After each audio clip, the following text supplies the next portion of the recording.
মুর্শিদাবাদের ফারাক্কার বল্লালপুর ঘাটে হঠাৎ করে নৌকা চলাচল বন্ধ করে কর্মবিরতি শুরু করেছেন মাঝিরা।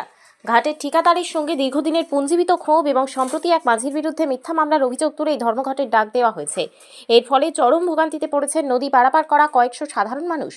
কর্মবিরতিতে সামিল হওয়া মাঝিদের অভিযোগ, ঘাটের বর্তমান ঠিকাদার দীর্ঘদিন ধরে তাঁদের সঙ্গে দুর্ব্যবহার করছেন এবং বিভিন্নভাবে মানসিক চাপ সৃষ্টি করছেন। এক মাঝির দাবি, গত 15 নভেম্বর তিনি ছুটিতে থাকা সত্ত্বেও তাঁর বিরুদ্ধে থানায় মারধরের মিথ্যা এফআইআর করা হয়েছে। এর পাশাপাশি গত 3 মাস ধরে তাঁর বেতন বন্ধ রাখা হয়েছে বলেও তিনি অভিযোগ করেন। যদিও ওই মাঝি বর্তমানে পুলিশ ভেরিফিকেশন ও ক্লিনশিট সংগ্রহ করেছেন, তবুও ঠিকাদার তাকে কাজে ফেরাতে বাধা দিচ্ছেন বলে দাবি মাঝিদের। ঘাট দিয়ে যাতায়াতকারী নিত্যযাত্রীরা জানাচ্ছেন, হঠাৎ নৌকা চলাচল বন্ধ হয়ে যাওয়ায় তারা চরম সমস্যায় পড়েছেন। গন্তব্যে পৌঁছাতে দীর্ঘ পথ ঘুরে অন্য ঘাট ব্যবহার করতে হচ্ছে। এক যাত্রী জানান, সময় মতো ঘাটে এসে দেখি নৌকা বন্ধ, এখন অন্য ঘাটে যাওয়া ছাড়া উপায় নেই। মাঝিদের স্পষ্ট বার্তা, যতক্ষণ না পর্যন্ত মিথ্যা মামলার শিকার হওয়া মাঝিকে কাজে পুনর্বহাল করা হচ্ছে এবং ঠিকাদারের দুর্ব্যবহার বন্ধ হচ্ছে, ততক্ষণ এই কর্মবিরতি চলবে। তারা প্রশাসনের কাছে এই ঘটনার সুষ্ঠু বিচার দাবি করেছেন। এই বিষয়ে ঠিকাদারের কোনো প্রতিক্রিয়া এখনও পাওয়া যায়নি। ঘাট সংলগ্ন এলাকায় চাপা উত্তেজনা বিরাজ করছে। আমাদের ঘাট আজকে স্ট্রাইক হচ্ছে, আমাদের কন্ট্রাক্টরের সাথে আমাদের অনেক ঝামেলা চলছে। ঝামেলার কারণ হচ্ছে যে কন্ট্রাক্টর আমার উপরে একটা মিথ্যা কেস করেছিল, এফআইআর করেছে। এফআইআর করে আমাকে ঘাট থেকে বের করছে, আর একজনকে টাকা খেয়ে ওকে আমার পরিবর্তে ঘাটে ভরছে। তো আমার কাছে ওনার সব ডকুমেন্টস রাখা আছে। এটা হচ্ছে আমার উপরে এফআইআর করা কপি, আমার উপরে মিথ্যা কেস করেছিল। আর এটা পেপার, এটা আমার উপরে অভিযোগ লাগিয়েছে যে আমি ওনার উপরে আক্রমণ করেছি গত 15 নভেম্বর। যেহেতু আমি অফ ডিউটি ছিলাম, ছুটিতে, আমি ঘাটে ছিলাম না, আমার উপরে মিথ্যা অভিযোগ করেছে। এটা আমার পুলিশ ভেরিফিকেশন সার্টিফিকেট, আর এটা আমার ক্লিন শিট, এটা হচ্ছে আমার ক্লিন শিট সিএস। আমাদের অভিযোগ যে আমাকে মিথ্যা মামলায় ফাঁসিয়ে ঘাট থেকে বের করার চেষ্টা করছে। আমরা ব্যারিজেও গেছি, অফিসারদের বলেছি যে এরকম আমাদের ঘাটে কন্ট্রাক্টর আমাদের সাথে দুর্ব্যবহার করছে, আমাদের বিচার চাই।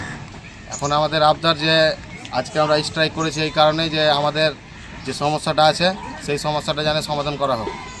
আমাদের ঘাটে ফ্যাসিলিটিও সেরকম খুব একটা ভালো দিচ্ছে না কন্ট্রাক্টর, আর কন্ট্রাক্টরের সবসময় হুমকি দিয়ে কথা, প্রত্যেকটা মাঝিকেই গালিগালা, অনেককে অনেক রকম করে গালিগালা করে। তো আমরা এইগুলো প্রতিবাদ করি, ওই প্রতিবাদের কারণে আমার উপরে মিথ্যা মামলা করা হয়েছে। আর কথা হচ্ছে যে কি, আমার সাথে ওনার কোনো দিন আজ পর্যন্ত কোনো দুর্ব্যবহার ছিল না, কোনো কথাবার্তাও নেই, খারাপ কোনো কথা যে আছে সেরকম কিছু নেই। ও আমার উপরে মিথ্যা কেস দিয়ে আমাকে ঘাট থেকে বের করার বন্ধ রয়েছে। হ্যাঁ। আর কি কোনো দাবি আছে আপনাদের? আমাদের এখন এইটাই দাবি। পর্যন্ত স্যালারি দিচ্ছে না, গত 15 নভেম্বর থেকে আপনাকে 3 মাস থেকে আমার স্যালারি দিচ্ছে, আমাকেই দিচ্ছে না। আচ্ছা, কি চাইছেন?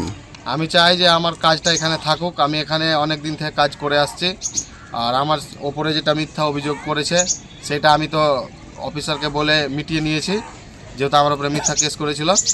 আমি চাইছি যে আমাদের এখন বিচার হোক, ওই জিনিসটা কোন রাখবেন আপনারা? যতক্ষণ না আমাদের কোনো বিচার হচ্ছে ততক্ষণ বন্ধই থাকবে। আপনার নাম? মাহবুব আলম। এই জায়গাটার নাম? বল্লালপুর ঘাট। বন্ধ রেখেছেন? নৌকা বন আছে একটা, আমাদের মাঝিকে বসিয়ে দেখে বুঝলেন। হ্যাঁ, মোর গত 3 মাস আগে থেকেই ও ছাড়াই করে দেয়, টোটালি নেই। আচ্ছা, ওর পরিবর্তে একজনকে পয়সা খেয়ে কন্ট্রাক্টর ভরে হ্যাঁ, বুঝলেন কিনা। ও কাগজপাতি যা কেস কাসালি করে হলো, কাগজপাতি উঠছেলে হ্যাঁ, এখনও কাজ চাই। আপনার সহকর্মীর ওপরে একটি অভিযোগ লাগিয়েছে, সেই অভিযোগটার ব্যাপারে আপনি কি বলবেন? এটা মিথ্যা। মিথ্যা। আপনারা কি চাইছেন এখন? এখন আমরা ওই ছেলেটার কাজ চাই। আর কি করবেন? আমরা ধর্মট করবো যতদিন না ফেসলা হবে। আপনার নাম? সাফিকুল শেখ। এই জায়গাটার নাম? বল্লভপুর ঘাট। জানতে পারছি কি একটা কলকাতায় বেতন যায় না, ওকে বাতিল করা গেছে 3 মাস থেকে বলে শুনলাম যেটা। তো এখন ওরা ওই আন্দোলনে নৌকা বন্ধ রাখছে। আচ্ছা, এই যে সাধারণ মানুষকে এবং তো যে আনপাবলিকের কষ্ট হচ্ছে।